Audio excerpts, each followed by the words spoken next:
Praise Lord sir.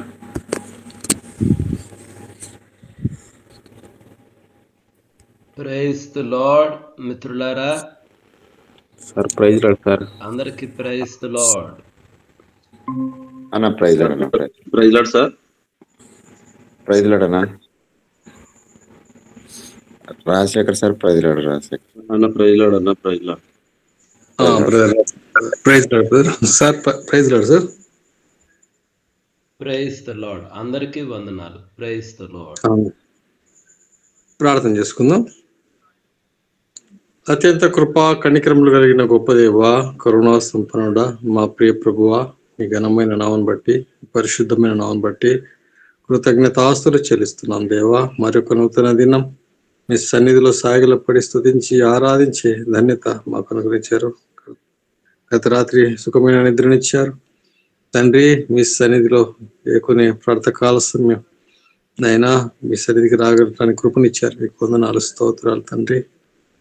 ఆయా ప్రాంతాల్లో ఉన్న ఈ సాధనం ద్వారా నైనా ఒక చోట సమకూర్చబడటానికి మీ సహాయం దయచేశారు. ప్రతి ఉదయం మీ సన్నిధిలో తండ్రి ఈ విధంగా కలుసుకోవటానికి మీరు కృప చూపిస్తూ నడిపిస్తున్నందుకు వందనాలు, స్తోత్రాలు చెల్లిస్తున్నాం నైనా తండ్రి. ప్రారంభం నుంచి చివరి వరకు మీరుండి మీరు మహిమ పొందండి నైనా. మాతో మాట్లాడుతున్నది ప్రతి ఉదయం నైనా తండ్రి. మీ జీవాహారాన్ని మాకు అనుగ్రహిస్తూ లేఖనాలను ధ్యానిస్తూ తండ్రి మీ వాక్య వెలుగులో మేము నేను నడవటానికి కృప చూపిస్తూ నడిపిస్తున్న దేవా మీకే స్తోత్రములు నైనా, స్తోత్రాలు. మహిమగల రాజా మీకు వందనాలు, మహిమోన్నతుడా మీకు వందనాలు. మా మంచి కాపరి మీకు వందనాలు, స్తోత్రాలు. మా ఆత్మల కాపరి మీకు స్తోత్రాలు. మా ప్రధాన కాపరి మీరే తండ్రి, మీకే స్తోత్రములు, స్తోత్రములు చెల్లిస్తున్నామైనా. మీ నామము ఉన్నతమైనది, మీ నామము పరిశుద్ధమైనది. మీ నామమును బట్టి మీ పాదసంలో తండ్రి ప్రభా ప్రార్థిస్తున్నాం. ఒక దేవా మీకే స్తోత్రాలు తండ్రి, స్తోత్రాలు చెల్లిస్తూ ఈ తండ్రి మరి దిన ప్రార్థకాల సమయం సన్నిధిలో తండ్రి మరి నైనా ప్రార్థనతో ప్రారంభించుకుంటూ వాటిలేందును వాక్యమందును వాక్యం చదువుటలేందును వాక్య ధ్యానంలోను అన్నిట్లో మీరు నడిపించి సహాయం దయచేయమని మా ప్రభును మా రక్షకుడిని యేసుక్రీస్తునామమున స్తుతించి ప్రార్థించి పెట్టుకుంటున్నాం తండ్రి. ఆమేన్. Praise God. దేవునికి స్తోత్రములు. మరి సమయంలో ఒక పాట పాడుకొని దేవుని నామాన్ని మహిమపరుస్తూ స్తుతులతో ముందు సాగుతాం. ఈ సమయంలో మన మధ్యలో ఉన్నటువంటి మిస్సి అమ్మా, మిస్సి ప్రైజ్ లార్డ్ అమ్మా. పాట పాడమ్మా.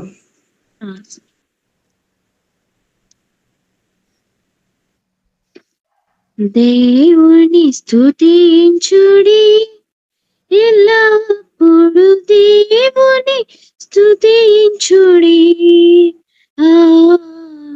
దేవుని స్తుతించుడి, ఎల్లప్పుడు దేవుని స్తుతించుడి. ఆయన పరిశుద్ధ ఆలయమందు, ఆయన పరిశుద్ధ ఆలయమందు, ఆయన సన్నిధిలో, ఆయన సన్నిధిలో ఎల్లప్పుడు దేవుని స్తుతించుడి. దేవుని స్తుతించుడి, ఎల్లప్పుడు దేవుని స్తుతించుడి. ఆయన బలమును ప్రసిద్ధి చేయు, ఆయన బలమును ప్రసిద్ధి చేయు. ఆకాశ విశాలమందు, ఆకాశ విశాలమందు ఎల్లప్పుడు దేవుని స్తుతించుడి. దేవుని స్తుతించుడి, ఎల్లప్పుడు దేవుని స్తుతించుడి. ఆయన పరక్రమ కార్యములు బట్టి, ఆయన పరక్రమ కార్యములు బట్టి, ఆయన ప్రభావమును, ఆయన ప్రభావము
స్తుతించుడి, సకల ప్రాణులు యెహోవాను స్తుతించుడి.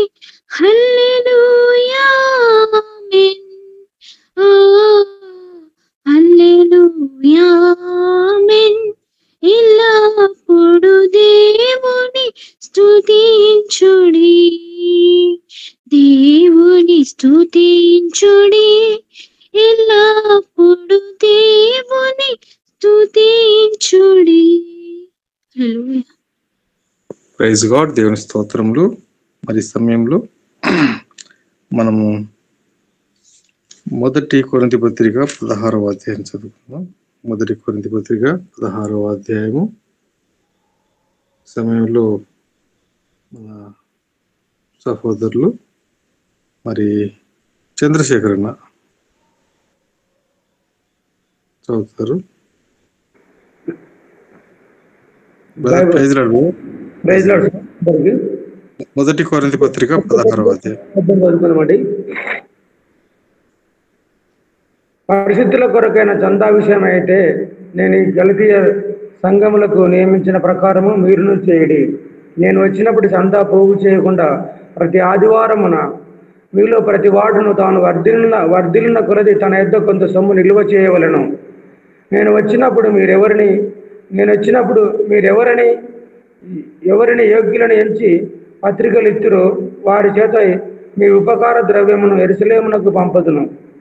నేను కూడా వెలుట యుక్తమైన ఎడల వారు నాతో కూడా వత్తురు. అయితే మాసిదోనియాలో సంచారమునకు వెళ్ళను ఉద్దేశించుచున్నాను కనుక మాసిదోనియాలో సంచారమునకు వెళ్ళినప్పుడు మీ యొద్దకు వచ్చేదను. అప్పుడు మీ యొద్ద కొంతకాలము ఆగవచ్చును. ఒకవేళ శీతాకాలం అంతయు గడుపుదును. అప్పుడు నేను వెళ్ళటి స్థలమునకు మీరు నన్ను సాగనంపవచ్చును. ప్రభు సెలవైతే మీ యొద్ద కొంతకాలం నిరీక్షించుచున్నాను గనుక ఇప్పుడు మార్గంలో మిమ్మల్ని చూచుటకు నాకు మనసు లేదు. కార్యానుకూలమైన మంచి సమయము నాకు ప్రాప్తించి ఉన్నది. మరియు ఎదిరించి వారు అనేకులు ఉన్నారు కనుక పెంతెకోస్తు వరకు ఎఫెసులో నిలిచి ఉందును. తిమోతి వచ్చినడల అతడు మీ యొద్ద నిర్భయుడై ఉండినట్లు చూసుకునుడి. నా వలనే అతడు ప్రభువు పని చేయుచున్నాడు కనుక ఎవడైనా అతన్ని తృణీకరింపవద్దు. నా యొద్దకు వచ్చుటకు అతనిని సమాధానంతో సాగనంపుడి. అతడు సహోదరులతో కూడా వచ్చునని ఎదురు చూచుచున్నాను. సహోదరుడైన అపొల్లోను గూర్చిన సంగతి ఏమనగా అతడి సహోదరులతో కూడా మీ యొద్దకు వెళ్ళవలనని నేను అతని చాలా బ్రతిమాలుకొంటిని. కానీ ఇప్పుడు వచ్చుటకు అతనికి ఎంత మాత్రం మనసు లేదు. వీలైనప్పుడు వచ్చును. మెలకువగా ఉండుడి, విశ్వాసమందు నిలకడగా ఉండుడి, పౌరుషము గల వారై ఉండుడి, బలవంతులై ఉండుడి. మీరు చేయ కార్యములన్నీ ప్రేమతో చేయుడి. స్టెఫన్ ఇంటివారు అకయ యొక్క ప్రథమ ఫలమై ఉన్నారనియు వారు పరిశుద్ధులకు పరిచర్య చేయుటకు తమను తాము అప్పగించుకొని ఉన్నారనియు మీకు తెలియను. కాబట్టి సహోదరులారా, అట్టి వారికి పనిలో సహాయం చేయుచు ప్రయాసపడుచు ఉండు వారికందరికి మీరు విధేయులై ఉండవలనని మిమ్మల్ని బతిమాలుకొనుచున్నాను. స్టెఫను, ఫొర్మోనాతు, అకయాకు అనువారు వచ్చినందుకు సంతోషించుచున్నాను. మీరు లేని కొరతను వీరు నాకు తీర్చి నా ఆత్మకును మీ ఆత్మకును సుఖము కలుగజేసిరి కనుక అట్టి వారిని సన్మానించుడి. ఆసియాలోని సంఘముల వారు మీకు వందనములు చెప్పుచున్నారు. అగుల ప్రిస్కిల్ల అనువారును వారి ఇంటనున్న సంఘమును ప్రభువునందు మీకు అనేక వందనములు చెప్పుచున్నారు. సహోదరులందరూ మీకు వందనములు చెప్పుచున్నారు. పవిత్రమైన ముద్దు పెట్టుకొని మీరు ఒకరికి ఒకరు వందనములు చేసుకొనుడి. పౌలను నేను నా చేతితోనే వందన వచనము రాయిచున్నాను. ఎవడైనను ప్రభువును ప్రేమింపకుంటే వాడు శపింపబడును గాక. ప్రభువు వచ్చుచున్నాడు. ప్రభు అయిన యేసు క్రీస్తు కృప మీకు తోడై ఉండును గాక. క్రీస్తు యేసునందలి నా ప్రేమ మీ అందరితో ఉండును గాక. ఆమేన్. Praise God. దేవుని స్తోత్రములు. మరి సమయంలో వాక్యంకి సమయం ఆసక్తి కలిగి వాక్యం ఎక్కువసేపు వినాలని ఆశ కలిగిన సహోదరులు అడుగుతున్నారు కాబట్టి ఒక అధ్యాయాన్ని చదువుకుందాం. ఈ సమయాన్ని మరి దైవజనులకి అందిద్దాం. మరి వాక్యం కొరకు ప్రార్థన బ్రదర్ ఫిలిప్ అన్న క్లుప్త ప్రార్థన చేస్తారు. వాక్య నిమిత్తమై అందరికి వందనాలండి. వందనాలు. ప్రార్థన చేసుకుందాం.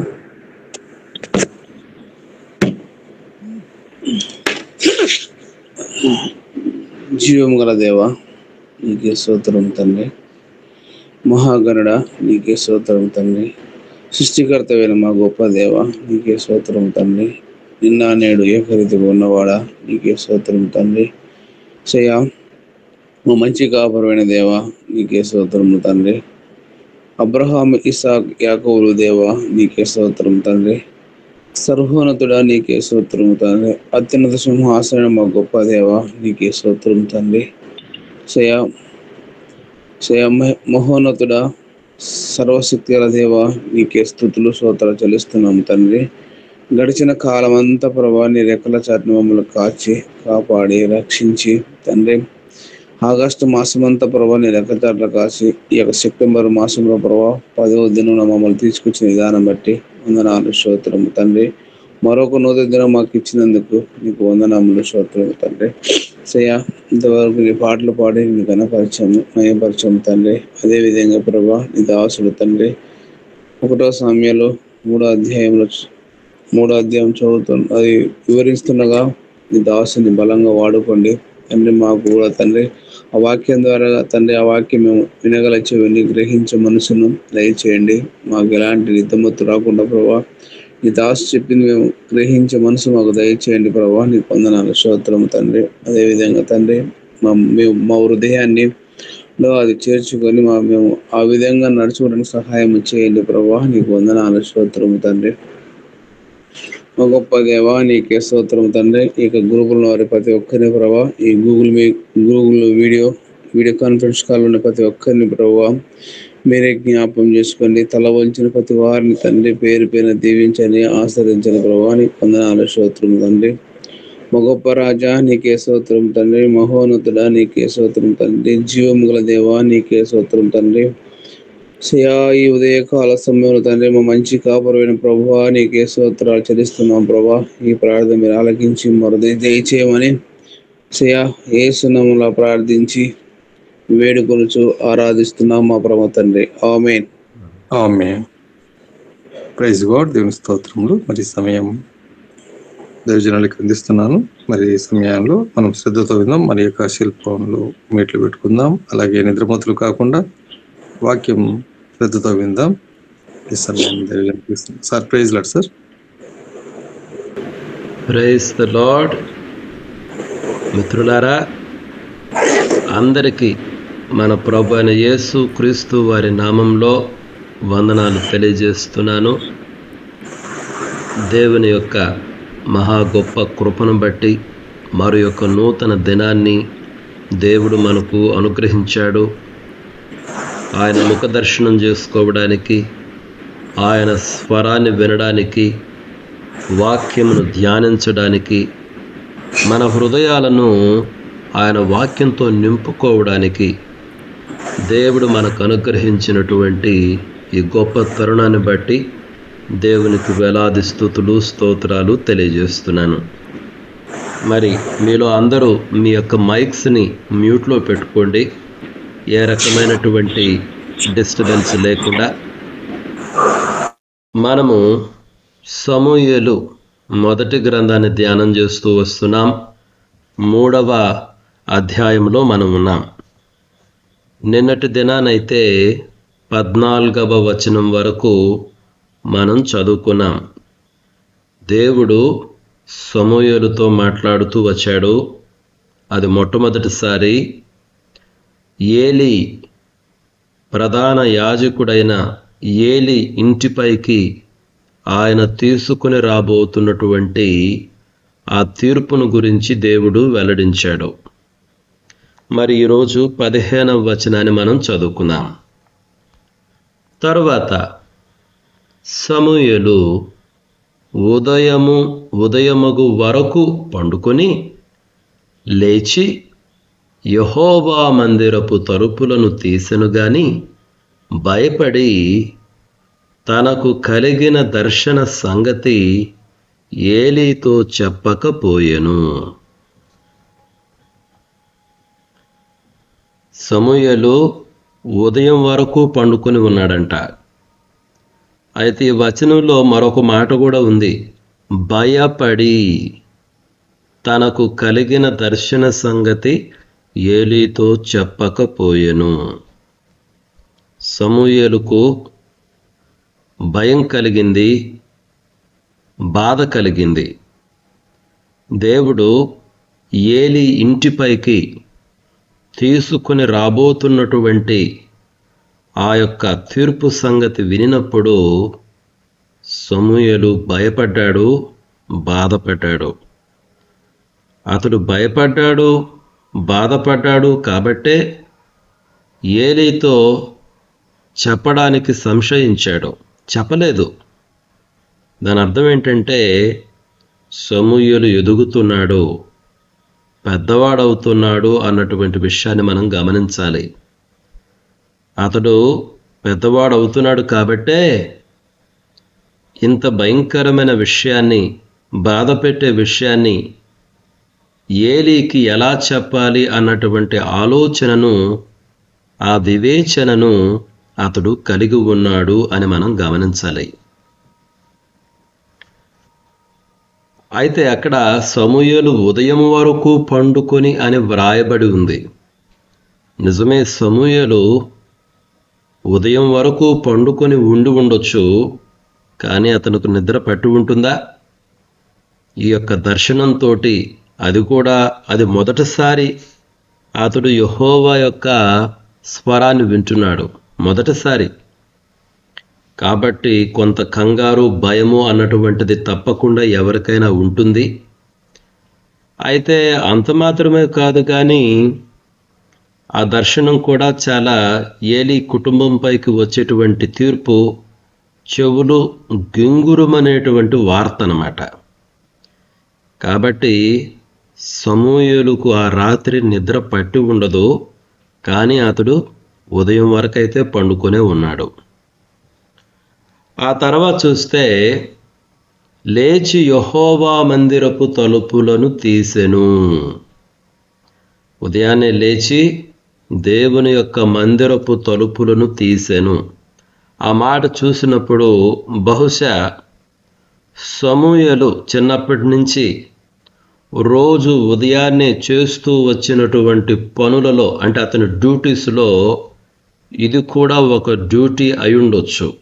ఇది కూడా అతడు రెగ్యులర్గా చేస్తూ వచ్చిన పనులలో ఒక పని అయి ఉండొచ్చు. ఉదయాన్నే లేవడం, మందిరపు తలుపులు తీయడం అన్నటువంటి విషయం కూడా మనం గమనించవచ్చు. మరి 16వ వచనం చూద్దాం. అయితే ఏలీ, సమూయేలు నా కుమారుడా అని సమూయేలును పిలువగా అతడు చిత్తము నేనిక్కడ ఉన్నానను. 17వ వచనం కూడా చదువుకుందాం. ఏలీ, నీతో యెహోవా ఏమి సెలవిచ్చునో మరుగు చేయక దయచేసి నాతో చెప్పుము. ఆయన నీతో సెలవిచ్చిన సంగతులలో ఏదైనా నీవు మరుగు చేసిన ఎడల అంతకంటే అధికమైన కీడు ఆయన నీకు కలుగుజేయునుగాకని చెప్పగా. ఈ మాటలు చూస్తే కొన్ని విషయాలు మనం నేర్చుకోవచ్చు, గమనించవచ్చు. ఈ మాటల్లో ఏలీ ఈ డిస్కషన్ ఇనిషియేట్ చేస్తున్నాడు. సమూయేలు అయితే అతనికి ఉన్నటువంటి భయంతో ఏ విషయము కూడా ఏలీకి చెప్పలేదు. ఏలీ ఆ విషయాన్ని గమనించాడు. గమనించి ఒక డిస్కషన్ని ఇనిషియేట్ చేస్తున్నాడు. తానే ఇనిషియేట్ చేస్తున్నాడు, తానే తెలుసుకోవాలనుకుంటున్నాడు. దేవుడు సమూయేలుతో ఏమి మాట్లాడి ఉండి ఉంటాడో తెలుసుకోవాలని తపన పడుతున్నాడు. ఏలీలో ఉన్నటువంటి ఇదొక మంచి గుణం అని మనం చెప్పొచ్చు. ఏలీలో ఇదొక మంచి గుణం. ఏంటా గుణము? ఆయన వయసులో చాలా పెద్దవాడే. ఆయన వయసుతో పోలిస్తే సమూయేలు చాలా చిన్నవాడే. ఈ చిన్న పిల్లవాడిని అడిగి నేను తెలుసుకునేది ఏందిలే అన్నటువంటి ఆ యాటిట్యూడ్ను ఏలీ ప్రదర్శించలేదు. సమూయేలు చిన్నవాడైనప్పటికీ అతనితో మాట్లాడింది మాత్రం యెహోవా. కాబట్టి ఆ పిల్లవాడి వయసుతో సంబంధమే ఉంది. యెహోవా మాటలు విలువైనటువంటి మాటలు కదా. యెహోవా మాటలు తెలుసుకోవాలి అన్నటువంటి ఆశను ఏలీ కలిగి ఉన్నాడు. కాబట్టే తన వయస్సును కానీ తన మెచ్యూరిటీని కానీ అసలు ఆ పిక్చర్లోకి తేకుండా సమూయేలు చిన్న పిల్లవాడైనప్పటికీ దేవుని మాటలు తెలుసుకోవాలని సమూయేలును పిలిచాడు. నా కుమారుడా, సమూయేలు నా కుమారుడా. ఆ పిలుపు కూడా చూడండి. నిజంగా ఆ పిలుపు చూసేది చాలా ప్రేమ కలిగినటువంటి పిలుపు. ఏలీ సమూయేలును ప్రేమించాడు, చక్కగా గైడ్ చేశాడండి. కాబట్టే సమూయేలు నా కుమారుడా ఎంత చక్కగా పిలిచాడో చూడండి. సమూయేలు కూడా చాలా పద్ధతిలో పెరిగినటువంటి పిల్లవాడు కాబట్టి చిత్తము నేనిక్కడ ఉన్నానెను. ఆ ప్రతిస్పందించినటువంటి విధానం కూడా చాలా గౌరవప్రదమైనటువంటి విధానం. ఇంతకు ఏలీ ఏమన్నాడంటే, నీతో యెహోవా ఏమి సెలవిచ్చాడో మరుగు చేయక దయచేసి నాతో చెప్పుము. సమూయేలు ఏమీ దాచవద్దు. దేవుడు నీకేం చెప్పాడో ఏది కూడా మరుగు చేయొద్దు. అప్పటికే ఏలీ సెన్స్ చేశాడు సమూయేలు ఏదో దాస్తున్నాడు. సమూయేలు దాస్తున్నాడు అంటే ఏదో ఒక నెగటివ్ వార్తే ఉంది. ఎందుకంటే ఆల్రెడీ ఆ 2వ అధ్యాయములో ఒక దైవజనుడు వచ్చి చెప్పాడు యెహోవా యొక్క ప్రవచనాన్ని. ఆయన తీసుకుని రాబోతున్నటువంటి తీర్పును 2వ అధ్యాయంలో ఒక దైవజనుడు వచ్చి చెప్పాడు. ఆ మాటలు ఏలీ యొక్క హృదయంలోనే ఉన్నాయి. మరి ఇప్పుడు వచ్చి దేవుడు సమూయేలుతో మాట్లాడాడు. మరి సమూయేలు మాత్రము చెప్పడం లేదు. దాన్ని బట్టి ఏలీ కొంత గెస్ చేసే ఉండొచ్చు. ఆ 17వ వచనంలో 2వ భాగం చదివితే మనకి ఈ విషయం అర్థమవుతుంది. ఏమని చెప్పాడో చూడండి. 17వ వచనం 2వ భాగంలో, ఆయన నీతో సెలవిచ్చిన సంగతులలో ఏదైనా నీవు మరుగు చేసిన ఎడలా అంతకంటే అధికమైన కీడు ఆయన నీకు కలుగుజేయునుగాకని చెప్పక. ఎందుకన్నాడు ఏలీ ఆ విధంగా? అంతకంటే అధికమైన కీడు ఆయన నీకు కలుగు చేస్తాడని. అంటే కీడుకు సంబంధించినటువంటిది ఏదో యెహోవా ఇతనికి చెప్పాడు. కాబట్టే సమూయేలు భయపడుతున్నాడు, నాకు చెప్పడానికి మరుగు చేస్తున్నాడు అని ఏలీ గ్రహించాడు. మీరు గమనించారా? ఏలీ గ్రహించగలిగినటువంటి వ్యక్తి. కాబట్టే సమూయేలును దేవుడు 3 సార్లు పిలిచాడు. మొదట సమూయేలు దేవుడు నాతో మాట్లాడుతున్నాడు అని గుర్తుపట్టలేకపోయాడు. కానీ ఏలీ గుర్తుపట్టి సమూయేలు నడిపించాడు. అదేవిధంగా ఇక్కడ కూడా యెహోవా దేవుడు సమూయేలుతో ఏమి మాట్లాడి ఉండొచ్చో అది నెగిటివా పాజిటివా అన్నటువంటి కొంత అవగాహనను కలిగి ఉన్నాడు. కాబట్టే ఈ రకంగా మాట్లాడుతున్నాడు. సమూయేలు, ఆయన నీతో సెలవిచ్చిన సంగతులలో ఏదైనా నీవు మరుగు చేసిన ఎడల అంతకంటే అధికమైన కీడు ఆయన నీకు కలుగుజేయునుగాక. కాబట్టి సమూయేలు ఏమీ మరుగు చేయకుండా చెప్పు అన్నాడు. అంటే ఏలీకి కొంత అవగాహన అయింది. 18వ వచనం చూడండి. సమూయేలు దేనిని మరుగు చేయక సంగతి అంతయు అతనికి తెలియజెప్పెను. సమూయేలు ఏమీ మరుగు చేయలేదు. యెహోవా దేవుడు ఆయనకు తెలియజేసినంత చెప్పాడు. ఏలీ విని సెలవిచ్చిన వాడు యెహోవా. తన దృష్టికి అనుకూలమైన దానిని ఆయన చేయునుగాక అనెను. ఈ మాటల పైన మనం ఎక్కువ దృష్టి పెట్టాలండి. ఎందుకు దృష్టి పెట్టాలంటే ఏలీ మాట్లాడినటువంటి ఆ టోన్ ఏంటి అన్నటువంటిది కొంచెం ప్రశ్నార్థకంగానే ఉంది. ఏలీ ఏమంటున్నాడు? సెలవిచ్చిన వాడు యెహోవా, తన దృష్టికి అనుకూలమైన దానిని ఆయన చేయునుగాక అనెను. అంటే యెహోవా చెవులు గింగురుమనే ఒక తీర్పును పంపించాలనుకుంటున్నాడు. ఆయన దృష్టికి ఏది మేలో అదే చేయనియ్యి. కానీ ఆ తీర్పు ఎవరిపైకి వస్తుంది? ఏలీపైకే వస్తుంది, ఏలీ కుమారులపైకే వస్తుంది. ఆ తీవ్రమైన బాధ వ్యధ ఏలీకే కలుగబోతుంది. అది తెలిసి కూడా ఏలీ అన్నటువంటి ఆ టోన్ చూడండి, తన దృష్టికి అనుకూలమైన దానిని ఆయన చేయునుగాక అనెను. నాకెందుకో ఒక్కొక్కసారి ఏలీ మాటలు కొంచెం ఫ్యాటలిస్టిక్గా అనిపిస్తున్నాయి. ఫ్యాటలిస్టిక్గా అంటే ఇక నిరీక్షణ లేని పరిస్థితి, నిస్సహాయ పరిస్థితి. ఇంకేం చేయగలను? దేవుని శిక్ష వస్తుంది, మేము నాశనం అయిపోతాం. అదే ఆయన దృష్టికి అనుకూలమైంది. ఆయన దృష్టికి ఏది అనుకూలమో అదే చేయనియండి, ఇంకేం చేస్తాం మేము.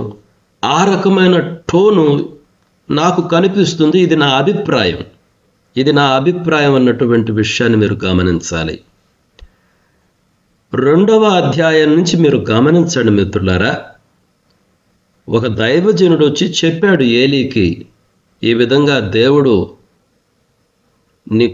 నీపైన నీ కుమారుల పైన అసంతృప్తిగా ఉన్నాడు, కోపంగా ఉన్నాడు, మీరు ప్రవర్తించే తీరు బాగలేదని చెప్పినప్పుడు ఆ 2వ అధ్యాయం నుంచి 3వ అధ్యాయం వరకు ఎక్కడైనా ఏలీ పశ్చాత్తాపపడి ప్రార్థన చేసినట్టు కానీ, అయ్యా నన్ను నా కుమారుడును క్షమించు, మా ప్రవర్తన మార్చుకుంటాము అని గోజాడినట్టు కానీ ఎక్కడ కూడా కనిపించలా.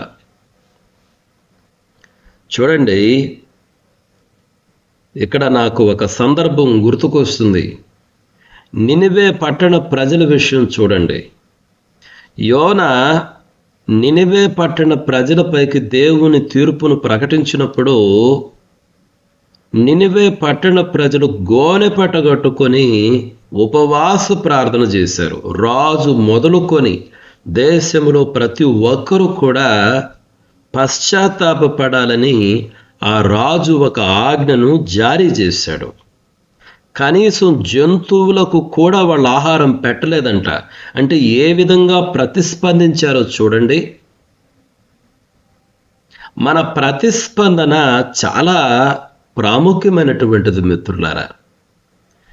ఎందుకు ఏలీ అయ్యో ఇంత భయంకరమైన తీర్పు నాపైకి నా పిల్లలపైకి రాబోతుంది, నిజమే మేము తప్పు చేశాము, నా కుమారులు చేసింది తప్పే, నేను కూడా సరిగ్గా వారిని గద్దించలేదు, తప్పే, ఇప్పుడు దేవుని సన్నిధికి పరిగెత్తుకుని పోతాను, దేవుడు తీర్పు పంపిస్తున్నాడు, పరిగెత్తుకుని పోతాను, పశ్చాత్తాపడతాను, కన్నీరు కారుస్తాను, క్షమించమని అడుగుతాను, యెహోవా ప్రేమ కలిగినటువంటి వాడు, యెహోవా తప్పక జాలి చూపించువాడు అన్నటువంటి ప్రయత్నం ఎందుకు చేయలేదు? ఆ రకమైన ప్రయత్నం ఏలీలో ఎందుకు లేదు? మీరు బైబిల్ చూడండి మిత్రులారా. ఉదాహరణకి అదే నేను ఇప్పుడే చెప్పాను కదా, ఆ నినివే పట్టణ ప్రజలు ఎంత కన్నీరు మున్నీరుగా విలపించారు, పశ్చాత్తాపడ్డారు. అసలు దేవుడు తన మనసు మార్చుకున్నాడు, చెప్పాడు, యోనాకు కూడా చెప్పాడు. ఇంకొక విషయం ఏంటంటే, ఆ తీర్పును ప్రకటించటంలో యోనా చాలా కఠినత్వాన్ని ప్రదర్శించాడు. యోనా అయితే చాలా కఠినంగా ప్రవర్తించాడు. వాళ్ళు పశ్చాత్తాపడటం కూడా యోనాకు ఇష్టం లేనట్టుగా ప్రవర్తించాడు. కానీ దేవుడైతే వాళ్ళ యొక్క మారు మనసు చూసి, నినివే పట్టణ ప్రజల మారు మనస్సును చూసి దేవుడు తన నిర్ణయాన్ని మార్చుకున్నాడు, తన తీర్పును మార్చేశాడు. దేవుని హృదయం చూడండి.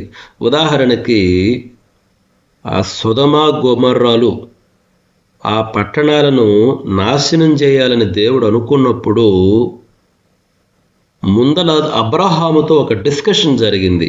నేను అబ్రహామునకు ఈ సంగతి దాచేదనా అని దేవుడు తెలియజేసినప్పుడు అబ్రహాము దేవునితో ఎలా అదొక బేరసారాలు అన్నట్టే ఆడాడు. అయ్యా, అక్కడ ఒక 50 మంది ఉంటే ఆ నీతిమంతులను ఆ దుష్టులతో పాటు నాశనం చేస్తావా? అటువంటి పని నీకు అసలు తగుతుందా? న్యాయవంతుడువు కదా నువ్వు, అటువంటి పని నీకు తగదు. అట్లా నువ్వు చేయకుందువుగాక. దేవుడు అంటాడు, సరే అబ్రహాము 50 మంది ఉంటే నేను నాశనం చేయను. అబ్రహాం మళ్ళీ అంటాడు, అయ్యా ఒక 5గురు తక్కువ పడితే 45 మంది ఉంటే ఏం పర్వాలేదు అబ్రహాము, 45 మంది ఉన్నా నేను ఆ పట్టణాన్ని నాశనం చేయను. మళ్ళీ అబ్రహాం అంటాడు, అయ్యా ఇంకొక 5 మంది తక్కువ పడితే, ఒక 5 తక్కువ పడి 40 మందే ఉంటే ఏం పర్వాలేదు అబ్రహాము, 40 మంది ఉన్నా ఆ పట్టణాన్ని నాశనం చేయను. అయ్యా మరి 30 మంది ఉంటే? ఆ తర్వాత అబ్రహాం, అయ్యా మరి 20 మంది ఉంటే? ఆ తర్వాత అబ్రహాం, అయ్యా నువ్వు కోప్పడకపోతే మరొక్కసారి అడుగుతాడు నీ దాసుడు, మరి 10 మందే ఉంటే? దేవుడు అంటాడు, అబ్రహాము 10 మంది ఉన్నా కానీ ఆ పట్టణాన్ని నేను నాశనం చేయను. What do you understand? మిత్రులారా, మనకి ఏం అర్థమవుతుంది దేవుని గురించి? దేవుడు ప్రేమ గలవాడు. నేను ఈ విషయాన్ని పదే పదే చెప్తున్నాను. బైబిల్ ఏం చెప్తుందంటే దేవుడు ప్రేమ అయి ఉన్నాడు అని బైబిల్ చెప్తుంది. God is love. దేవుడు ప్రేమ అయి ఉన్నాడని చెప్తుందే కానీ దేవుడు కోపిష్టి అయి ఉన్నాడని చెప్పడంలో బైబిల్. దేవుడు అనుదినము కోపపడువాడని ఒక వాక్యం ఉంది. అయితే బైబిల్ ఏం చెప్తుందంటే దేవుడు ప్రేమ అయి ఉన్నాడు. ఆయన కోపపడినా తన ప్రేమను మరచువాడు కాదు. చాలాసార్లు ఆయనకు కలిగే కోపము కూడా ఆయన ప్రేమలో నుంచి కలిగేటటువంటిదే. దేవుడు ప్రేమ కలిగిన వాడు మిత్రులారా. మీరు ఆలోచన చేయండి, ఎన్నిసార్లు ఆయన ఇజ్రాయేలు ప్రజలపైన కోపడ్డాడు. ఒకసారి అంటాడు, మోషే ఈ ప్రజలను నాశనం చేస్తాను, నిన్ను నీ సంతానాన్ని ఎన్నుకుంటాను. మోషే అడ్డం పడతాడు, ప్రార్థన చేస్తాడు. ఒకసారి అయితే అంటాడు, మోషే నేను రాను, మీతోటి నా దూతను పంపిస్తాను పోండి. అయితే మోషే అంటాడు, అయ్యా నీ సన్నిధి రాకుంటే మేము పోమయ్యా. కానీ దేవుడు మళ్ళా వచ్చాడు. ఒక గుడారం వాళ్ళ మధ్య ప్రత్యక్ష గుడారాన్ని నిర్మింపజేసి అందులో జీవించాడు. వదిలిపెట్టాడా ఇజ్రాయేలు ప్రజలను? మిత్రులారా, దేవుని స్వభావాన్ని తెలుసుకోకపోతే ఎలా? బైబిల్ ఏం చెప్తుందో తెలుసా? దేవుడు తన అద్వితీయ కుమారుని ఇవ్వడానికి వెనుకాడలేదు. దేవుని దగ్గర అత్యంత శ్రేష్టమైనటువంటిది తన కుమారుడే. ఆ కుమారుణ్ణే ఇచ్చాడు. ఇక దేవుని దగ్గర మిగిలిన మంచి లేదు. దేవుని దగ్గర మిగిలిన మంచి లేదు. ఎందుకంటే తన కుమారుని మించినటువంటి మంచి లేదు. అటువంటి కుమారును దాచుకోలేదు ఆయన. నీ కొరకు నా కొరకు ఇచ్చాడు. దేవుడు ప్రేమాయి ఉన్నాడు మిత్రులారా. ఈ విషయాన్ని మనం తెలుసుకోవాలి. ఏలి ఎందుకు మొరపెట్టలేదు? దావీదు విషయంలో కూడా దావీదు చాలాసార్లు మొరపెడతాడు, దేవుని ప్రేమను ఆశ్రయిస్తాడు. ఎందుకు ఏలి దేవుని ప్రేమను ఆశ్రయించలేదు? ఎన్నో సందర్భాలు ఉన్నాయి దేవుడు తన తీర్పును ఆపినటువంటి సందర్భాలు. ఏలికి ఇంత అనుభవం ఉంది కదా, ఎందుకు ఏలి ఈ విధంగా అయిపోయినాడు? నిజమే, దేవుడు తీర్పును ప్రకటించాడు. అయినప్పటికీ యెహోవా ప్రేమ కలిగినటువంటి వాడు. మోషే అడుగుతాడు, అయ్యా నీ మహిమను నాకు చూపించు అంటే దేవుడు ఏమంటాడో తెలుసా? మోషే నా మంచితనమంతా నీకు చూపిస్తాను రా. మోషే ఏమడిగాడు? నీ మహిమను నాకు చూపించు అన్నాడు. కానీ ఈయనేమంటున్నాడు? నా మంచితనమంతా నీకు చూపిస్తాను. అంటే దేవుని మంచితనమే దేవుని మహిమ, ఆయన ప్రేమ. అబ్బో, ఈ విషయం నిజంగా ఆలోచన చేస్తుంటే మిత్రులారా నాకైతే చాలా బలం కలుగుతుంది హృదయంలో. చాలా బలం కలుగుతుంది. Everyday I want to celebrate. ఎందుకంటే మన దేవుడు ప్రేమై ఉన్నాడు. ఆయన మనకు వ్యతిరేకంగా లేడు. ఏ మనిషికి కూడా వ్యతిరేకంగా లేడు ఆయన. ఏ మనిషిని త్రోసివేయ దేవుడు కాదు ఆయన. ఆయన సర్వ సృష్టికర్త అండి. సర్వ సృష్టికర్తే తన సృష్టిని ద్వేషిస్తే ఇక సృష్టి ఎక్కడికి పోతుంది? సృష్టి పరిస్థితి ఏమవుతుంది? ఆయనకు తెలుసు ఆ విషయం. నేను ఆలోచన చేస్తున్నాను ఏలీ గురించి. ఎందుకు ఏలీ నువ్వెందుకు గోజాడడం లేదు? నువ్వెందుకు ఏడవడం లేదు దేవుని సన్నిధిలో? అయ్యా ఈ తీర్పును తొలగించు, నేను నా బిడ్డలు సరి చేసుకుంటామని ఎందుకు అడగడం లేదు నువ్వు? కానీ ఏలీ అన్నటువంటి మాటలు చాలా ఫ్యాటలిస్టిక్గా కనిపిస్తుంటే ఒక నిస్సహాయ స్థితి, నిరీక్షణ లేని స్థితి. ఇంక ఏం చేయగలమలే, ఆ దేవుడు చేసేది ఇక చేయనీలే, ఇంక ఈ తీర్పును మేము భరిస్తాములే, మేము నాశనం అయిపోతాంలా అన్నట్టు నాకు అనిపిస్తుంది. ఆ 2వ అధ్యాయం నుంచి 3వ అధ్యాయం వరకు కనీసం ఎక్కడ కూడా కన్నీరు గార్చిన పరిస్థితి కనిపించలేదు.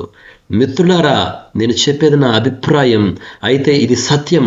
దేవుడు ప్రేమై ఉన్నాడు. ఏ పరిస్థితులైనా సరే నీవు కానీ నేను కానీ ఈ మాటలు వినే ఎవరైనా సరే ఏ పరిస్థితుల్లో కూడా దేవుని నుంచి దూరంగా వెళ్ళవద్దు. దేవుని ప్రేమను ఆశ్రయించండి. ఎంత ఘోర పాపినైనా సరే దేవుడు క్షమిస్తాడు. ఎంత ఘోర పాపినైనా సరే దేవుడు క్షమిస్తాడు. చూడండి, దేవుడు క్షమించలేని పాపమే లేదు. దేవుడు క్షమించలేని పాపి లేడు. యేసుని రక్తము కడుగు వేయలేని పాపము లేదు. ఏ పరిస్థితుల్లోనైనా గుర్తుపెట్టుకోండి, ఆయన పాద సన్నిధికి రండి. ఆయన అనేక సార్లు నేను మీ తల్లి లాంటి వాడిని, మీ తండ్రి లాంటి వాడిని, వాళ్ళన్నా మరుస్తారేమో కానీ నేను మరువును అన్నాడు. మిత్రులారా, ఆయన స్వరాన్ని అర్థం చేసుకుందాం. ఆయన నీతిని పౌలు అర్థం చేసుకున్నాడు ఆ విషయాన్ని.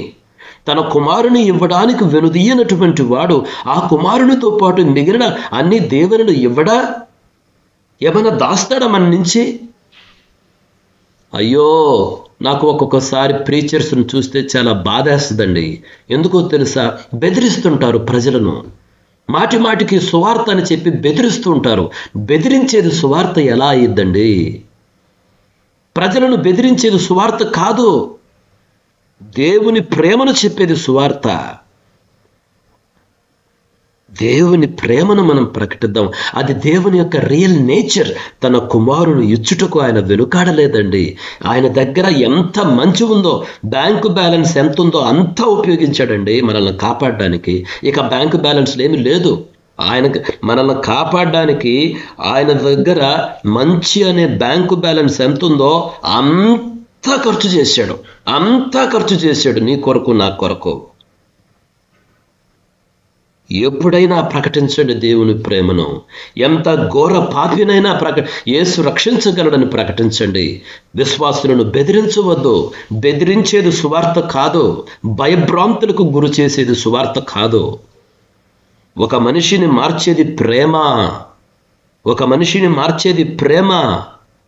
దేవుని ప్రేమ మారుస్తుంది. ఆయన కుమారుని త్యాగం చేశాడు. ఆయన ఆ సువార్త మారుస్తుంది. కానీ బెదిరించే మాటలు ఏ వ్యక్తిని కూడా మార్చవు. భయపెట్టే మాటలు ఏ వ్యక్తిని కూడా మార్చవు. కానీ ఏలీ విషయం చూసినప్పుడు నాకు చాలా బాధ ఇస్తుంది. ఎందుకు ఇతడు ప్రార్థన చేయలేదు? ఎందుకు కన్నీరు మున్నూరిగా విలపించలేదు? దేవుని స్వభావాన్ని తెలుసుకోలేదా ఏలీ? బాధ అనిపిస్తుంది. 19వ వచనం చూడండి.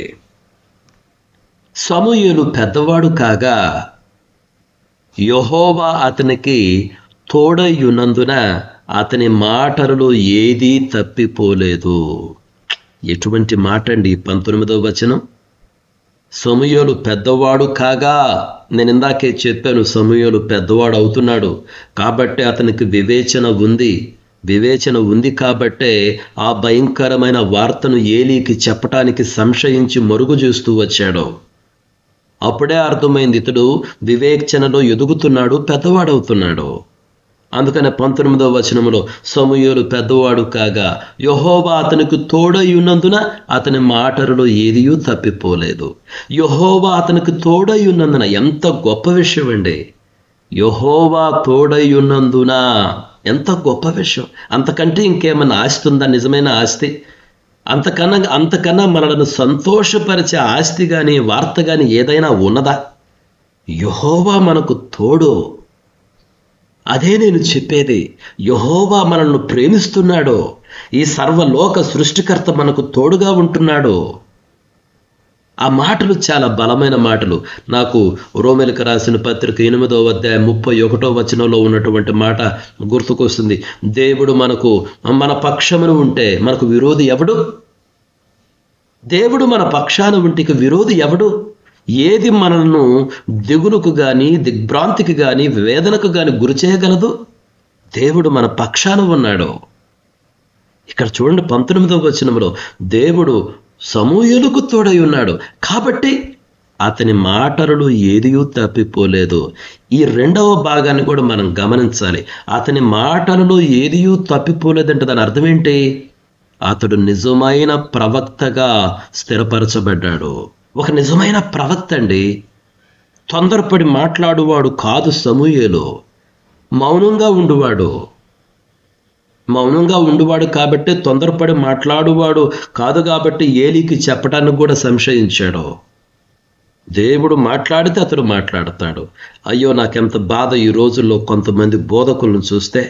వాళ్ళకు పేరు ప్రతిష్ఠ ఉందని చెప్పేసి ఏది దేవుని మాట కూడా గ్రహించలేని స్థితిలో ఉన్నారు. ప్రవచనాలు చెప్తున్నారు. వాళ్ళు చేసిన ప్రవచనాలు మీడియాలో వస్తున్నాయి. కానీ ఆ తర్వాత ఏమవుతుంది? ఎగతాళికి గురి చేయబడుతున్నారు. వాళ్ళు నవ్వులు పాలయ్యారు.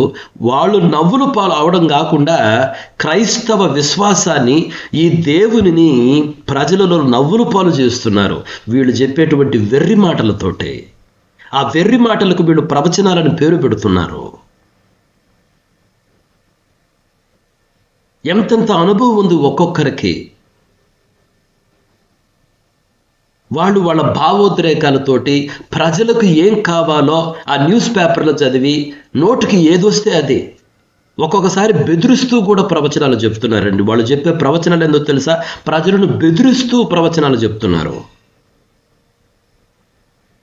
కానీ సమూయేలు అలా కాదు. అతని మాటలలో ఏదియూ తప్పిపోలేదు. A true prophet of God. ఇంకొక విషయం తెలుసా? మోషే తర్వాత నిజంగా ఈ 400 దాదాపుగా 400 సంవత్సరాల పీరియడ్ ఆఫ్ టైం అండి.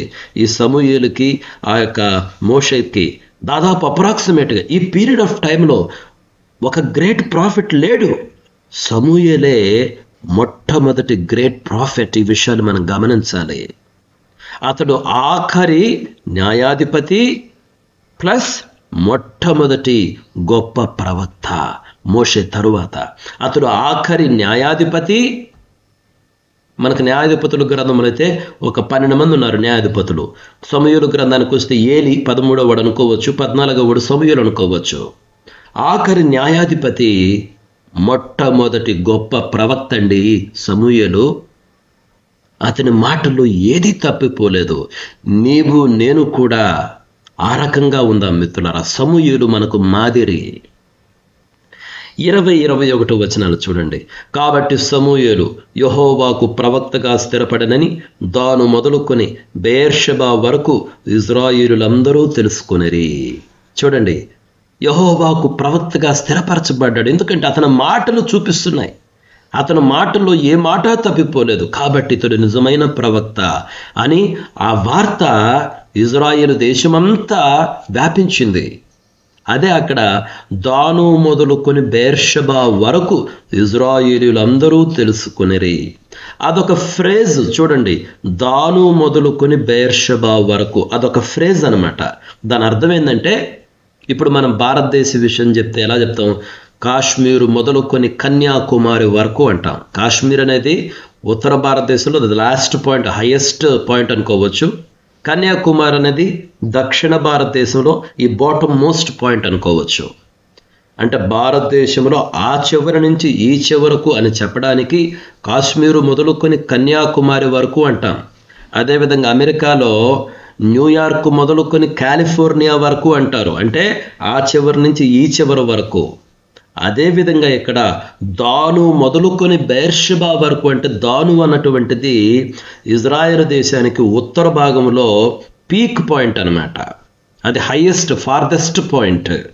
బెర్షెబా అన్నటువంటిది దక్షిణ ఇజ్రాయెల్ భూభాగానికి బాటమ్ మోస్ట్ పాయింట్ అన్నమాట. అంటే దాను మొదలుకొని బెర్షెబా వరకు అంటే ఇజ్రాయెల్ దేశంలో ఆ చివర మొదలుకొని ఈ చివరి వరకు అందరికీ అర్థమైపోయింది. ఏమర్థమైంది? సమూయేలు దేవుని ప్రవక్త. 21వ వచనం చూడండి. మరియు షిలోహులో యెహోవా మరలా దర్శనమిచ్చుచుండెను. షిలోహులో యెహోవా తన వాక్కు చేత సమూయేలునకు ప్రత్యక్షమగుచూ వచ్చెను. సమూయేలు మాట ఇజ్రాయేలందరిలో వెల్లడి ఆయను. ఈ 3వ అధ్యాయం ఎలా ప్రారంభమైందో గమనించారా? 3వ అధ్యాయం ఎలా ప్రారంభమైంది? మొదటి వచనం చూస్తే, ఆ దినములలో యెహోవా వాక్కు ప్రత్యక్షమగుట అరుదు. ప్రత్యక్షము తరచుగా తటస్థించుట లేదు. చూసారా? యెహోవా వాక్కు ప్రత్యక్షమగుట అరుదు, తరచుగా తటస్థించుట లేదని ప్రారంభమైంది. అయితే 3వ అధ్యాయంలో ఆఖరి వచనం ఎలా ఎండ్ అయిందో చూడండి. యెహోవా మరలా దర్శనమిచ్చుచుండెను. షిలోహులో యెహోవా తన వాక్కు చేత సమూయేలునకు ప్రత్యక్ష మగుచూ వచ్చెను. చూసారా? ఒకప్పుడేమో అరుదు, తరచుగా జరగటం లేదు. కానీ ఇప్పుడైతే ఈ ఆఖరి వచనం ఏం చెప్తుందంటే, ఇప్పుడు యెహోవా వాక్కు తరచుగా వస్తున్నది, తరచుగా ఆయన ప్రత్యక్షమవుతున్నాడు, తరచుగా సమూయేలుతో మాట్లాడుతున్నాడు. ఏంటి డిఫరెన్స్? కారణం, ఒక నిజమైన ప్రవక్త వచ్చాడు, నిజముగా దేవుని వెదకు మనిషి వచ్చాడు, దేవునికి భయపడు మనిషి వచ్చాడు. తన సొంత మాటలను దేవుని మాటలుగా చెప్పక దేవునికి భయపడుతూ వినయంతో దేవుని కొరకు కనిపెట్టుకుని ఉండే మనిషి వచ్చాడు. కాబట్టి ఇప్పుడు దేవుని మాటలు తరచుగా వినిపిస్తున్నాయి. మిత్రులారా, that is the difference a man of God can create. ఒక నిజమైన దేవుని మనిషి ఉంటే ఏం జరుగుతుందంటే, దేవుని స్వరము తరచుగా మనకు వస్తుంది, అరుదుగా కాదు. ఎంత బాగా ఈ అధ్యాయం క్లోజ్ అయిందో చూడండి. దేవుని స్వరము తరచుగా వస్తుంది ఇప్పుడు. ఎందుకంటే దేవుని వెదకే ఒక మనిషి ఉన్నాడు. మిత్రులారా, మనం కూడా దేవుని నిజముగా వెతుకుదాం. మన కోరికలు కాదు ఎంతసేపటికి, లేకపోతే మన భావోద్రేకాలను ప్రవచనాలు చెప్పడం కాదు. నిజముగా దేవుని హృదయమును తెలుసుకునే వారిగా మనం ఉందాం. అప్పుడు దేవుడు రోజు అనుదినం మనతో తన వాక్యం ద్వారా మాట్లాడతాడు. మిత్రులారా, ఆఖరి మాట చూడండి. సమూయేలు మాట ఇజ్రాయేలందరిలో వెల్లడి ఆయను. అందరికీ అర్థమైంది, సమూయేలు మాట దేవుని మాట, మన మాట కూడా దేవుని మాటగా స్థిరపడాలి. మిత్రులారా, ఈ విషయాలను గ్రహించడానికి దేవుడు తగిన తెలివిని, వివేచనను, జ్ఞానమును, సమృద్ధి అయినటువంటి కృపను మనలో ప్రతి ఒక్కరికి అనుగ్రహించాలని కోరుకుంటూ ముగిస్తున్నాను. May God bless each one of you. Thank you. Praise God. దేవుని స్తోత్రములు. ఈ సమయంలో ప్రార్థన విన్నపాలు తెలియపరచండి. ప్రార్థన విన్నపాలు యథావిధంగా అంశాలు వాటిని జ్ఞాపకం చేసుకుంటూ మరి ఇంకేమైనా ఉంటే ప్రియులారా, మరి కడపకి శుక్రవారం వెళ్ళాలని అనుకున్నాం. సహోదరులు కొంతమంది సహోదరులకి సెలవు కూడా మరి వస్తే బాగుంటుంది. ప్రార్థన చేయండి. రోజుకి వెనకబడకుండా 12వ తారీఖు శుక్రవారం మార్నింగ్ తెల్లవారుజాము వెళ్తే తిరిగి సాయంకాలంకి రాత్రికల్లా తిరిగి చేరుకోగలుగుతాం. మరి ప్రార్థనలో జ్ఞాపకం చేసుకోనండి. కడప విజన్ కాన్ఫరెన్స్ విషయంలో ప్రార్థనలో జ్ఞాపకం చేసుకోనండి. ఇంకా ఏమైనా ప్రార్థన విన్నపాలు, అలాగే ఎస్కోల్ ప్రార్థన మందిరం పంచలింగాల మరి ఈ నెల 29 నుంచి అక్టోబరు 4వ తారీఖు వరకు 5 రోజుల్లో VBS 6వ రోజు సేవకుల మీటింగ్ ఉంటుంది. భారం కలిగి ప్రార్థించండి. సేవకులు యేసుదాస్ పాస్టర్ గారు అక్కడ పరిచర్య చేస్తున్నారు. మనతో పాటు ప్రార్థన విన్నపాలలో అక్కడ మన దైవజనులు మరి డాక్టర్ ధనరాజ్ సార్ గారు కూడా ఒకరోజు అంటే ఉదయకాలం బీబీఎస్ జరుగుతుంది 5 రోజులు, సాయంకాలము సభలు అన్నమాట. ఆ పగులు విపిఎస్ జరుగుతుంది, సాయంకాలం సభలు, స్వార్థ సభలు. మరి తిరుపతి నుంచి అలాగే బీదర్ నుంచి సేవకులు వస్తున్నారు, హైదరాబాద్ నుంచి. అయితే మన మధ్యలో ఉన్న నందా సార్ గారు కూడా ఒకరోజు మాట్లాడతారు. చక్కగా ఆ దినాలు వాతావరణం కూడా దేవుడు అనుకూలంగా ఉంటాడు. ప్రార్థనలో మీ అనుదిన ప్రార్థనలో జ్ఞాపకం చేసుకోండి.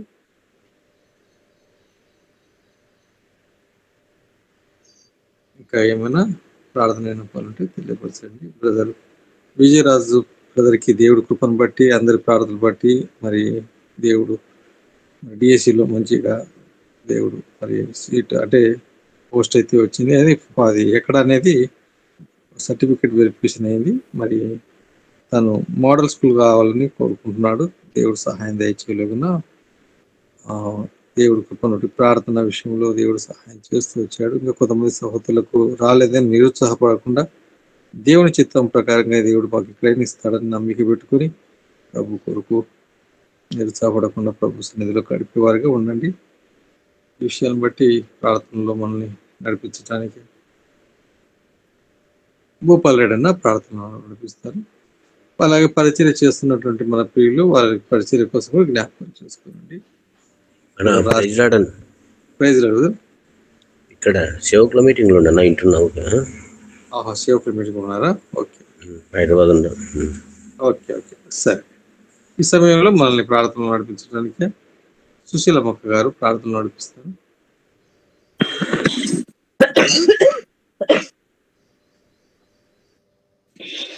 ప్రార్థన చేసుకున్నామన్నా. మహాపరిశుద్ధుడా, జీవం గల దేవ, జీవాధిపతివైన తండ్రి, మీ పాదములకు వందనాలు, స్తోత్రాలు.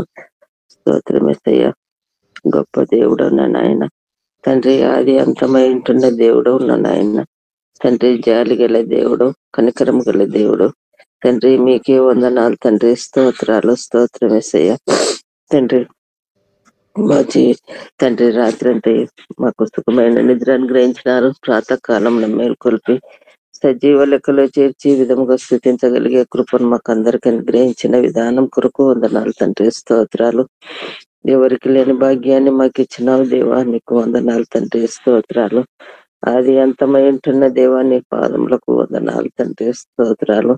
నిజంగా సమూయేలు బాలుడైనప్పటికీ నేను నాయన మీ యొక్క స్వరాన్ని వినగలిగే కృపను అనుగ్రహించినందుకు వందనాలు తండ్రి, స్తోత్రాలు. మేము కూడా నాయన తండ్రి మీ యందు పట్టుదలతో నాయన విశ్వాసంతో నిరీక్షణతో మీ వైపు చూస్తూ మేము అటువంటి ప్రత్యక్షతను చూచే భాగ్యం మాకు అందరికి అనుగ్రహించమని ప్రార్థిస్తుంటున్నాము. గొప్ప దేవుడు నాయన ఏలీ కుమారుల వల్లే కాక నాయన తండ్రి వాళ్ళుడైన సమూయేలు వల్లే మేము జీవించుటకు, మా బిడ్డల్ని ఆ విధముగా పెంచుటకు కూడా మాకు నేర్పించమని ప్రార్థిస్తుంటున్నాను తండ్రి. గొప్ప దేవానికే వందనాలు తండ్రి, స్తోత్రాలు. అయ్యా, అంత్య దినాలలో ఉంటున్నాం, భయంకరమైన దినాలలో ఉంటున్నాం తండ్రి. సాతానుడు ఎప్పుడు మృంగుదనాన్ని గర్జించి సింహం వలె ఉన్నాయి తండ్రి. అట్టి సాతానుకు మేము లొంగిపోకుండా ప్రభువా ప్రతి నిత్యము నా నాయన మీ సన్నిధిలో మేము కనబడుటకు సహాయం దయచేయమని ప్రార్థిస్తుంటున్నాము తండ్రి. సమయం పోనీ యొక్క సద్వినియోగం చేసుకునేలాగున కృప చూపమని ప్రార్థిస్తుంటున్నాను తండ్రి. అయ్యా, ఇదిగో నా నాయన తండ్రి అని పిలుచుటకు కూడా యోగ్యులం కాదు, కానీ ప్రభువా మీ బిడ్డలమైన మమ్మల్ని అందరినీ నా నాయన మీ సొత్తుగా మీ సాంపత్యంగా చేసుకున్న విధానం కొరకు వందనాలు తండ్రి, స్తోత్రాలు. నిజంగా మొరపెట్టండి, నేను మీకు సమీపంగా ఉంటానన్నారు. అయ్యా, మా మొరను ఆలకించే దేవుడు వింటున్నందుకు వందనాలు తండ్రి, స్తోత్రాలు. అయ్యా, గొప్ప దేవుడు తండ్రి. డిఎస్సి ఎగ్జామ్ రాసిన బిడ్డలు ఉన్న ప్రభువా, మరి ఎంతో మంది బిడ్డలకు ర్యాంకు వచ్చినది. మరి మీ చిత్తం అయితే నాయన వారికి కావలసిన అనుకూలమైన తండ్రి స్థలాలలో ఉన్న ప్రభువా వారికి ఉద్యోగం మరి వారికి వచ్చుటకు తండ్రి సహాయం దయచేయమని ప్రార్థిస్తుంటున్నాను. కృపగల దేవుడు ఉన్న నాయన, జాలి గల దేవుడు తండ్రి. అయ్యా, ఇంకా నాయన ర్యాంక్ రాక ఉద్యోగాలు లేక ఉన్న బిడ్డలు ఉంటున్నారు తండ్రి. వారు నిరుత్సాహపడక మీ సన్నిధిలో నాయన కనిపెట్టుకొని తండ్రి నా నాయన యేసయ్య వారు కూడా మరి ఒకసారి తండ్రి సీటు వచ్చుటకు కూడా కృప చూపమని ప్రార్థిస్తుంటున్నాను తండ్రి. అయ్యా ఇదిగో నా ప్రభువా, మీరే నమ్మదగిన దేవుడవు తండ్రి. నేను నమ్మిన బిడ్డల్ని ఏ మాత్రము త్రోసివేయనని వాగ్దానం చేసిన దేవుడు. నిజముగా నా ప్రభువా, మీరు త్రోసివేసే దేవుడవు కాదు నాయన. హత్తుకొని జీవించే కృపను ప్రతి బిడ్డకు అనుగ్రహించమని ప్రార్థిస్తుంటున్నాము. అబ్రహాము సొదొమ గొమొర్రా నాశనమైనప్పుడు నా ప్రభువా ఏ విధంగా తండ్రి మరి నా నాయన మరి 100 మంది నీతిమంతులు లేకపోతే వారిని రక్షిస్తావా అని అడిగినప్పుడు నా ప్రభువా 100 కాదు, 40 కాదు, 30 కాదు, ఒక్కరున్నా కానీ నా నాయన ఒక్కరినైనా బట్టి నీతిమంతుని బట్టి అది ఆ ప్రదేశ యొక్క సొదొమ గొమొర్రాను రక్షిస్తాడని వాగ్దానం చేసిన దేవుడవు నా దేవా. ఎంత జాలి గల దేవుడవు నా నాయన యేసయ్య. మీరే నా నాయన మా పట్ల చూపిన ప్రేమను బట్టి అయ్యా సిలువలో కార్చిన రక్తం ద్వారా పాప విమోచన కలిగించిన దేవుడు నా నాయన. అయ్యా ప్రతి బిడ్డకు పాప విమోచనను అనుగ్రహించండి దేవా. అయ్యా సిలువలో కార్చిన రక్తం ద్వారా నా నాయన మాకు స్వస్థత విడుదల ఉన్నది నా ప్రభువా. అయ్యా మీకే వందనాలు తండ్రి. స్తోత్రాలు స్తోత్రం దేవా. దేవా ఇదిగో నా తండ్రి కడపలో జరిగిన విజన్ కాన్ఫరెన్స్ విషయంలో నాయన 14వ తేదీ మరి నాయన మరి కడపకు వెళ్ళగా బిడ్డలకు నాయన మీరే మార్గం సరళం చేసి తండ్రి అక్కడ మీటింగ్ జరుగుటకు కృప చూపమని ప్రార్థిస్తుంటున్నాము దేవా. వాతావరణాన్ని మీ ఆధీనంలో ఉంచుకునండి. అక్కడ నా ప్రభువా మీ చిత్తం అయితే నా తండ్రి మరి అందరూ చక్కగా రాగలిగే కృపను దయచేయండి తండ్రి. వాక్యం విని నాయన వాక్యానుసారంగా జీవించటం కూడా కృప చూపమని ప్రార్థిస్తుంటున్నాం. ఎక్కడ చూసినా అల్లకల్లోలాలున్న ప్రభువా, ఎక్కడ చూసినా నా తండ్రి ధర్నాలు, ఎక్కడ చూసినా కొట్లాటలు ఉన్న ప్రభువా. అయ్యా నిజమైన దేవుడు యేసుక్రీస్తుని తెలుసుకోలేక అయ్యా నా తండ్రి మరి నా ప్రభువా మరి ఎంతో మూర్ఖంగా జీవిస్తున్న ప్రజల కొరకున్న నాయన తండ్రి మీరు నాయన ఈ లోకానికి వచ్చిన దేవుడు తండ్రి. ప్రతి ఒక్కరిని నా నాయన తండ్రి మీ ఆత్మతో అభిషేకించిన నాయన నిజమైన దేవుడు యేసుక్రీస్తుని తెలుసుకునేలాగున కృప చూపమని ప్రార్థిస్తుంటున్నాను తండ్రి. గొప్ప దేవా నీకే స్తుతి ఆరాధన దేవా. అయ్యా ఎంతో మంది బిడ్డలు అనారోగ్యంతో బాధపడుతున్నారు నా ప్రభువా. వారిని బట్టి మీరు జ్ఞాపకం చేసుకోనండి తండ్రి. అయ్యా ఈ సీజన్ లో వచ్చే మరి వాతావరణాన్ని బట్టి నా ప్రభువా ఎంతో మంది బిడ్డలకు కోల్డ్, కాఫ్, ఫీవర్ తో బాధపడుతున్నారు నా ప్రభు. వారందరినీ నా నాయన మీ దయగల హస్తాలతో ముట్టి స్వస్థత విడుదలను అనుగ్రహించమని ప్రార్థిస్తుంటున్నాము. దయ దీర్ఘకాలిక వ్యాధులతో బాధపడుతున్న ప్రతి బిడ్డను మీరు దర్శించండి తండ్రి. ప్రతి బిడ్డకు కావలసిన శరీర బలము, ఆత్మీయ బలాన్ని అనుగ్రహించండి. మీరు స్వస్థత ఇచ్చిన ప్రభు అయ్యా నా తండ్రి నా ప్రభు వలన స్వస్థత పొంది ఉన్నామనే విశ్వాసముతో నా నాయన మీరు మీ యందు మిమ్మల్ని ఇంకా ఎక్కువగా స్థుతించే బిడ్డలుగా ఉండున్నట్లు కృప చూపమని ప్రార్థిస్తుంటున్నాము. ఈ దినం ప్రయాణం చేస్తున్న బిడ్డల కొరకు ప్రార్థిస్తుంటున్నాము. ఉద్యోగ రీత్యా ఆయా పనుల విషయంలో నా ప్రభువా ప్రయాణం చేస్తున్న బిడ్డలకు మీరు తోడుగా ఉండి వాహనం చుట్టూ మీ దూతలు కంచె వేసి కాపాడి తిరిగి ఇంటికి వచ్చినంత వరకు మీకు కాపుదల మీ భద్రతలో ఉంచుకోమని ప్రార్థిస్తుంటున్నాం. దేవా నా నాయన యేసయ్య మరి నా తండ్రి వారి కొంతమంది బిడ్డలు ఉద్యోగాల నిమిత్తము వారి డిపార్ట్మెంట్లకు వెళ్ళినట్టుండగా తండ్రి అక్కడ నా నాయన మిమ్మల్ని గణపరిచే బిడ్డలుగా ఉంటున్నట్లు కృప చూపమని ప్రార్థిస్తుంటున్నాను. దేవా ఎక్కడ ఉన్నప్పటికీ నా నాయన మీ సన్నిధి మీ ప్రసన్నత ప్రతి బిడ్డపై ఉండులాగున కృప చూపమని ప్రార్థిస్తుంటున్నాము. ఇంకా నా నాయన మరి VBS జరగనంటున్న ప్రతి చోట నా తండ్రి మీ సన్నిధి మీ ప్రసన్నతను చూపండి. అదేలాగున పాస్టర్స్ కాన్ఫరెన్స్ విషయంలో కూడా తండ్రి మీరు తోడుగా ఉండి సహాయం దయచేయమని ప్రార్థిస్తుంటున్నాను. చిన్న బిడ్డలు ఉంటున్నారు ప్రభువా, వారి అనారోగ్య విషయంలో మీరు తోడుగా ఉండండి తండ్రి. సహాయం దయచేయమని ప్రార్థిస్తుంటున్నాను. కృపగల దేవుడవు తండ్రి, జాలిగల దేవుడు నా నాయన బిడ్డలు మరి నా తండ్రి చిన్న బిడ్డలు ఉంటున్నారు. వారు స్కూల్కి వెళ్ళి వచ్చినప్పుడు కూడా మీ దూతలను కంచె వేసి దేవా వారు చక్కగా మరి స్కూల్లో చెప్పే టీచర్స్ చెప్పే పాఠాలను శ్రద్ధగా విని తండ్రి తిరిగి ఇంటికి వచ్చినంత వరకు వారికి కూడా మీరు తోడుగా ఉండండి. దేవా సహాయం దయచేయండి.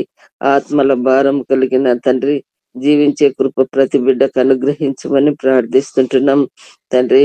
మేమైతే వెళ్ళలేము కానీ, వృద్ధులమైన మేము వెళ్ళలేము కానీ ప్రభువా, ప్రార్థించి రోధించే బిడ్డలముగా ఉండున్నట్లు సహాయం దయచేయమని ప్రార్థిస్తుంటున్నాను. గొప్ప దేవుడు నాయన, మీ కార్యం జరిగించండి. మీ తలంపుల చొప్పున నడిపించి బిడ్డలకు మరి నాయన తండ్రి క్షేమమైన ప్రయాణం, క్షేమమైన తండ్రి క్షేమంగా తిరిగి వచ్చేటప్పుడు కూడా కృప చూపమని మరి వాక్యం అందించుచున్న దాసుని బట్టి జ్ఞాపకం చేసుకోనండి తండ్రి.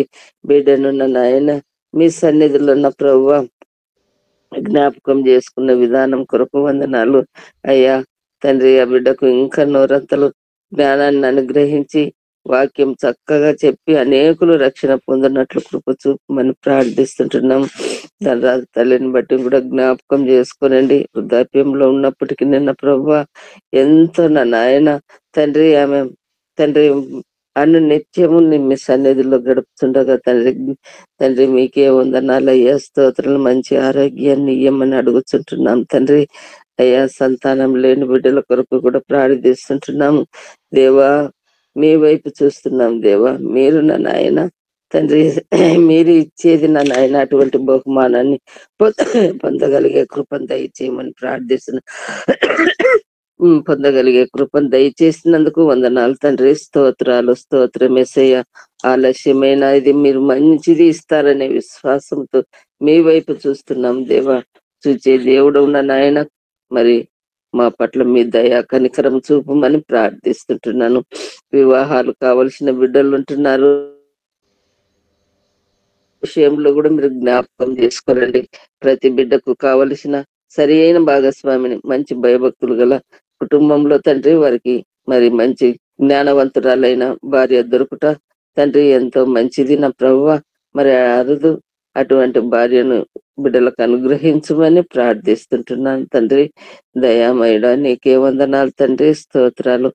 ఇంతవరకు మా జీవితాలలో మీరున్నందుకు వందనాలు. నిన్నటి దినమున ధనరాజు యొక్క మరి పుట్టిన దినం నుండి జ్ఞాపకం చేసుకుంటున్నాం తండ్రి. దేవాజ్ఞ సంవత్సరం మొదలుకొని సంవత్సరాంతం వరకు బిడ్డను దీవించమని ప్రార్థిస్తుంటున్నాను అయ్యా. ఇంకా ఎక్కువగా నా నాయన నీ సువార్త సేవలో బలపడుటకు సహాయం దయచేయమని ప్రార్థిస్తూ ఈ కొద్ది విన్నపంలో నా ప్రభు నా రక్షకుడైన యేసయ్య శ్రేష్టమైన నామంన అడిగి వేడుకుంటున్నాను తండ్రి.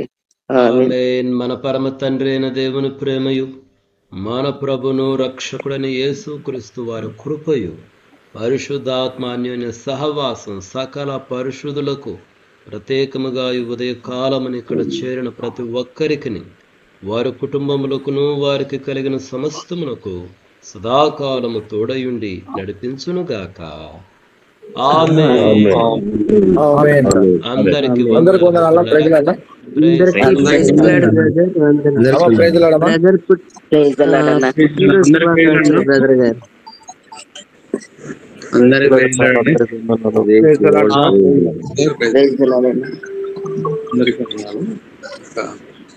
ఒక ప్రైజ్